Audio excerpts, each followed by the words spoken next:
Sina Pablo at Silas sa Berea. Kinagabihan, pinapunta ng mga mananampalataya sina Pablo at Silas sa Berea. Pagdating nila roon, pumunta sila sa sambahan ng mga Hudyo. Mas bukas ang kaisipan ng mga taga-Berea kaysa sa mga taga-Tesalonika. Gustong-gusto nilang makinig sa mga itinuturo ni na Pablo.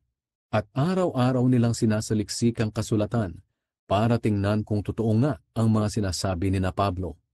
Marami sa kanila ang sumampalataya, kabilang dito ang mga Griyegong babae na kilala sa lipunan at mga Griyegong lalaki. Pero nang marinig ng mga Hudyo sa Tesalonika na nangaral si Pablo ng salita ng Diyos sa Berea, pumunta sila roon at sinulsulan ng mga tao na manggulo. Kaya inihatid ng mga mananampalataya si Pablo sa tabing dagat. Pero sina Silas at Timoteo ay nagpaiwan sa Berea. Ang mga taong naghatid kay Pablo ay sumama sa kanya hanggang sa Athens.